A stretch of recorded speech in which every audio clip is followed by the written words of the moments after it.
Muy buenas tardes a todos. ¿Qué tal? ¿Cómo se encuentran? ¿Se han preguntado alguna vez por qué el teatro del absurdo nació en los años 50 y 60 en plena Guerra Fría? Dramaturgos como Beckett, Adamov, Ionesco o Jean Genet reflejaron con crueldad lo absurdo de las relaciones humanas y la alienación del individuo en un mundo aterrado por la amenaza nuclear. No es por casualidad que nuestro invitado de hoy, el director de teatro boliviano Marcos Malavia, acaba de estrenar Rapsodia para Calvo en el Teatro de la Espada de Madera de la Cartoucherie de Vincennes, cerca de París.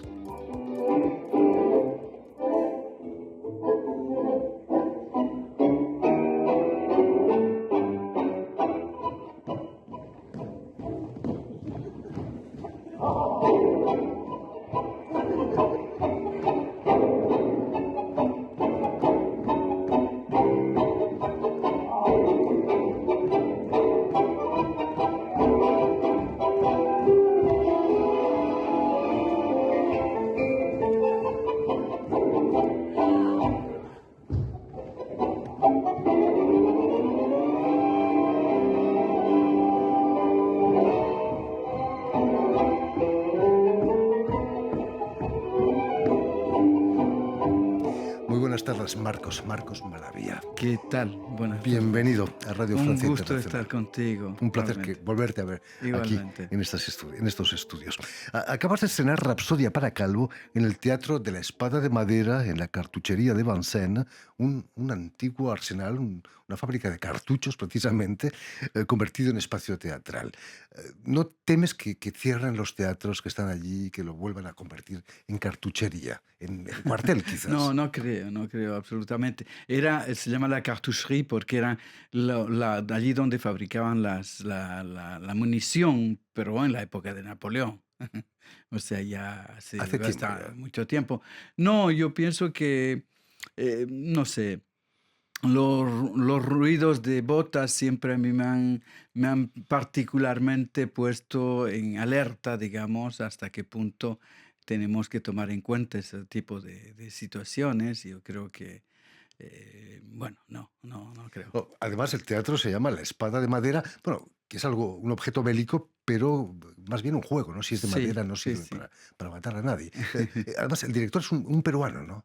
Y sí, sí, Antonio. sí, Antonio Díaz Florián, un gran director peruano que hace ya, no sé, 40 años que está más quizás aquí en Francia, sí. Tampoco teme a la guerra, No, no no, tiene no. miedo. Permíteme, Marcos, que recuerden a nuestros oyentes que has nacido en Huanuni, una localidad minera en el altiplano boliviano, donde tú que dedicarse al teatro era algo casi absurdo, ¿no? De alguna Estudias manera, Derecho, ¿no? sí. Además. Sí, sí, sí, sí, de alguna manera. En realidad, era completamente anacrónico en todo caso, eso es cierto. O sea, en una altitud de 4.200 metros de altitud, en un centro minero donde no había casi nada, ¿no? Sí, sí, sí, era. Pero mi abuelo lo hacía, entonces, con los mineros, y eso fue mi herencia. La vida de los mineros, imagino que era muy dura. El teatro era una especie de bálsamo para poder seguir. Sí, siempre en los lugares donde el hombre así está confrontado a una realidad bastante dura, el teatro tiene una función. El teatro tiene es un vector de diálogo, de comprensión del comportamiento humano, de la naturaleza humana, ¿no? Y es en ese sentido también que la obra que he montado busca eso también, ¿no? De eso hablaremos. Hablando del absurdo, precisamente tú estudias en la escuela de mimos de Marcel Marceau, aquí en Francia, en Exacto, sí. París.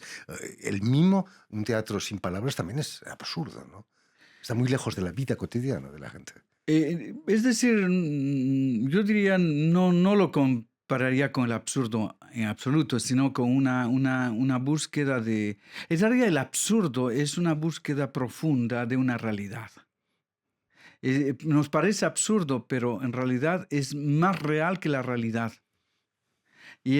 Porque siempre uno piensa que lo absurdo es algo incoherente, pero en realidad yo creo que revela justamente por la incoherencia lo que falta en el ser humano, ¿entiendes? Entonces, de alguna manera, sí, me parece que de alguna manera en la pantomima o en el mimo existe esta dimensión de revelar lo impalpable, lo invisible, ¿no? Absurdo, Marcos, es también el que crearas la Escuela Nacional de Teatro en Bolivia, en Santa Cruz, en un barrio pobre, donde sus 200.000 habitantes apenas si tenían agua corriente, ¿no? Y sí, es una aventura que comenzó, ya cumplió 21 años este mes justamente la escuela. Se ha producido varias generaciones de actores que ahora en Bolivia trabajan, hacen cine, dan vida al teatro, a pesar de la profunda dificultad que representa hacer teatro en Bolivia, ¿no? En general en América Latina, pero particularmente yo hablo de Bolivia porque conozco por una especie de, bueno, poca atención a la cultura por las autoridades, les importa muy poco y bueno, la escuela está ahí, está, está creando, digamos, artistas que, bueno, van a revelar al ser humano realidades que están ahí y que hay que comprenderlas, ¿no? Precisamente has dicho a menudo que hacer teatro es una manera de oponerse, un espacio de transformación. En estos momentos en el que el mundo está loco, es una necesidad vital, ¿no? Oponerse a algo. Yo creo que más que oponerse, para mí el teatro está es un revelador de una realidad que permita al público de tomar una perspectiva sobre esa realidad y comprender al ser humano y el comportamiento. Yo creo que la época que vivimos es una época que hemos construido, que la hemos elaborado a través del tiempo, es decir, que la crisis que se habla hoy no es de hoy día. Esto lo venimos construyendo desde hace 20 años más o menos, ¿no? O sea, Putin no llegó ayer, hace muchísimos años que está aquí y que nos acomodamos muy bien a él hasta que ya no nos resultó muy cómodo. Entonces, y creo que son realidades que ahora simplemente producen el despertar de un momento que se vive, ¿no? Y al cual el artista tiene que responder. Y yo creo que la respuesta que damos es la de siempre pensar en la libertad, en el prójimo, en el otro, ¿no? Por supuesto. Has puesto en escena obras de Ionesco como El rey se muere. ¿Cómo ha sido tu relación con el teatro del absurdo? El teatro de Ionesco es un teatro justamente que, como te decía, pretende ser absurdo, pero creo que es mucho más claro que en la realidad. Y por ejemplo, la obra que he creado, La cantante calva, yo me he inspirado en la cantante calva de Ionesco, pero me inspiré solamente porque me parecía que es un gesto, es interesante lo que tú dijiste, viene después de la Segunda Guerra Mundial, lo escribe casi pocos años después de la Segunda Guerra Mundial, y en realidad el lenguaje sufre como una dislocación. El lenguaje y la relación humana se ha dislocado, como si un mecanismo no funcionara de la misma manera para demostrar finalmente que el ser humano ha parado de entrar en una relación de comunicación con el otro. Y me gustó esa idea porque efectivamente yo creo que hoy estamos entrando en un mundo en el cual es necesario comprender a la vez su historia y el instante que vivimos. Entonces, de alguna manera, y el que nos lleva a eso es Lacan. Lacan que nos prueba en una realidad verbal, ¿no? Porque es la palabra que está ahí en el lugar, que nos prueba que que somos consecuencia de lo que hemos producido antes y lo que somos ahora y lo que vamos a enunciar en el futuro, ¿no? Entonces la obra busca eso, porque me pareció que Ionesco buscaba ese hilo también, ese hilo de a través de lo que se llama el absurdo, demostrar la incoherencia y a través de la incoherencia justamente el lenguaje viene a ser un vector de una realidad. Precisamente en la cantante calva, de pronto, sin que nada venga a cuento, aparece un bombero, un capitán de Ujú, bomberos, por exacto, cierto. sí, sí. Se podría decir que el presidente Macron aquí en Francia es el bombero que aparece en la obra. Qué bonito, no había pensado, pero podría ser porque, claro, de alguna manera, ¿no? Fuego, hay fuego, fuego, porque entra diciendo que hay fuego por todas partes, pero no hay ninguna llama, no hay ninguna, Todavía. sí, sí, todavía, pero en realidad al torno de ellos no hay ninguna, no encuentra fuego, pero él entra pidiendo, diciendo que hay fuego por todas partes, ¿no? Sí, sí, es curioso, ¿no? Esa coincidencia. La obra la subtitulas Fantasía para seis payasos cuánticos. Lo de introducir la física cuántica en una obra de teatro no es precisamente una broma, ¿no? No, no, no, es que yo pienso que es una manera de decir que es un clown, prefiero llamarlo clown por su origen más inglés, que va a crear una realidad en torno de ellos, que a la vez es fantástica, que no es, que está jugando siempre en tiempos diferentes, ¿sabes? Y el teatro, para mí, el teatro es una, en realidad el trabajo del actor para mí es un trabajo cuántico. Es decir, que el actor tiene que ser capaz, lo que decía Antonin Artaud, el doble. Tiene que ser capaz al mismo tiempo de vivir un tiempo, vivir el tiempo imaginario de la obra, pero no demostrarlo, sino vivirlo al mismo tiempo también. ¿Entiendes? Entonces, por eso para mí los buenos clowns son los clowns cuánticos, son capaces de vivir una realidad y no demostrarla. Y yo escribí esta obra pensando en la idea de que justamente la naturaleza del clown permitía y permite de dar un acento mucho más grande a la palabra y a la función de la palabra, ¿no? Que la palabra se convierta en un gesto físico, ¿no? No solamente, y que vehicula otra cosa más de lo que está diciendo. Y eso es muy importante, por eso hablaba de Lacan tanto en mi obra como en Ionesco, es decir, que la palabra revela otra cosa de lo que es. eh, Hablando de eso, tú mismo has interpretado en muchas obras un personaje de clown, de payaso. sí. ¿Qué es lo que te ha interesado del clown? Que sea quizás el bufón del rey y que puede decirle al rey todo lo que le venga en gana. Es un semidios. Yo no soy el que lo dice, me lo dijo Arya Mushkin. Eh, y es una criatura mágica. Yo la comparo mucho con esa dimensión yo digo, un clown no se actúa, sino se incorpora. Y no se maquilla, sino es que se lo invoca. Es la invocación del clown y la incorporación. Como en la macumba, ¿no? Es decir, estamos en un universo que somos llevados por un ser interior que por momentos puede salir de nuestro control de actores y todo eso, y entrar, llevarnos a una realidad mucho más fuerte. Pienso que el clown es para los actores, para muchos actores, es una prueba muy fuerte de interpretación. Por ejemplo, en la Escuela Nacional de Teatro en Bolivia, el primer año todos los alumnos trabajan el clown, porque es la manera más directa de encarnar.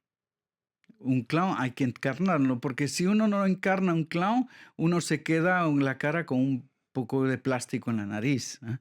Curiosamente, clown o payaso Ujú. puede ser para muchos un insulto, ¿no? Es injusto llamar a alguien desagradable payaso porque son mucho mejores que nosotros los payasos, Sí, ¿no? sí, bueno, son las tergiversaciones del lenguaje, ¿no? Y que llegan a confundir a las personas. Pagliaccio, en realidad, pagliaccio era un clown italiano que se llamaba pagliaccio. Y de ahí llegó un poco el término, ¿no? Por eso yo prefiero hablar de clown. Es como Charlot, era Charles Chaplin, y en Italia era el payaso. Em, yo pienso que el problema es que fue desalojado del teatro durante un momento, a un momento dado, porque es incontrolable, efectivamente. El clown es incontrolable y puede decir verdades que quizás no son muy a tiempo de ser escuchadas, ¿no? La política internacional hoy en día se parece cada vez más a una payasada, en el mal sentido. Claro, sí, sí, sí. Sí, de alguna manera, sí, podemos, pensar eso, sí. El problema es que para ser payaso hay que ser muy valiente, ¿no? Para hacer un buen clown hay que tener cierto coraje. Es un trabajo de actor muy, Yolande Moreau, ¿sabes? Esta actriz francesa tan conocida y que ha hecho tantas películas, que es una actriz con una fuerza dramática, trágica muy grande, que la conocemos, yo admiro mucho.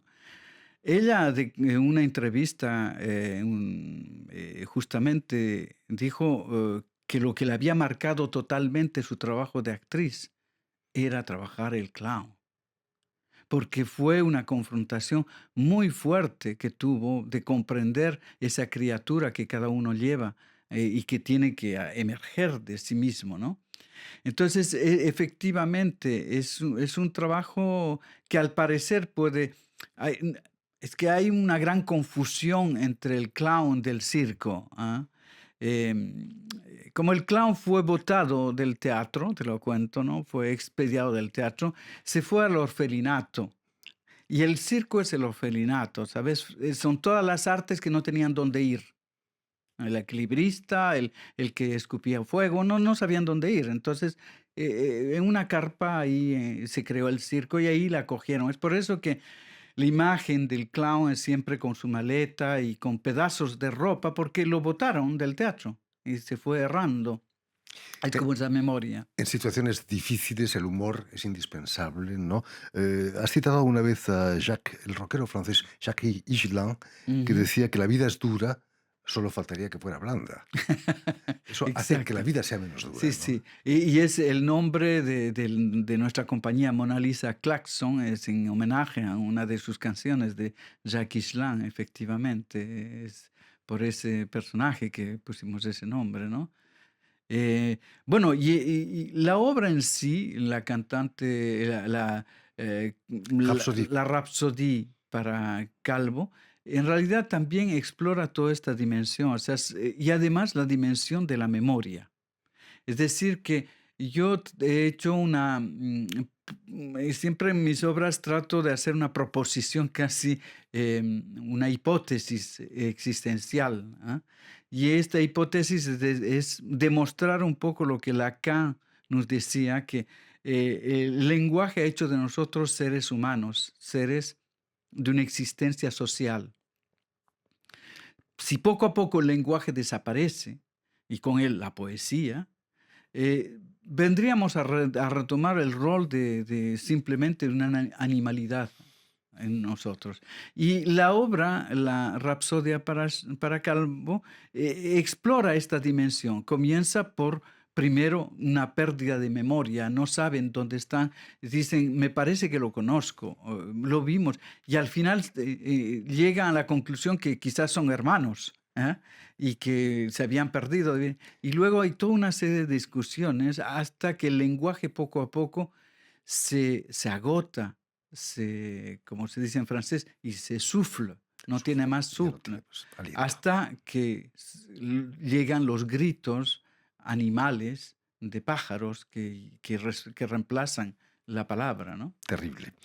Pues ya lo saben, tienen una cita en el Teatro de la Espada de Madera, en la Cartoucherie de Vincennes, para la obra dirigida y creada por Marcos Malavia, Rapsodia para Calvo, dirigida y puesta en escena por Marcos de Malavia, allí en Sí. la Cartoucherie. Muchísimas, sí, Solamente que me gustaría decir, está interpretada por Amélie Dumais, Víctor Quesada Pérez, está con nosotros Federico Meyer también, Dominique Darcel y Tristan Riviera. O sea, son 5 actores que me acompañan en esta aventura importante y que esperamos sea vista por la mayor parte de gente, ¿no? les enviamos un cariñoso saludo desde aquí y los pueden ver en el teatro hasta el 30 de 30 marzo, de si no me marzo, hasta equivoco. el 30 de marzo. Gracias de nuevo, Marcos Malavia, Mm, mucho éxito con esta Gracias a obra. ti. Permíteme también que dé las gracias a Stephen Hersley y a Guillaume Buffet, quienes han ocupado hoy de la realización del programa, y también saludar a nuestros telespectadores que nos siguen en toda América Latina, en Santa Cruz, Bolivia, seguro que Exacto. también, gracias a la cadena de televisión Unión Continental Latinoamérica, y una red también que se llama TAL, TAL, que reúne televisoras públicas y universitarias de todo el continente. Gracias. A ti. Adiós. Y a ustedes, muchísimas gracias por su atención y les damos cita para una nueva edición de El Invitado de Radio Francia Internacional.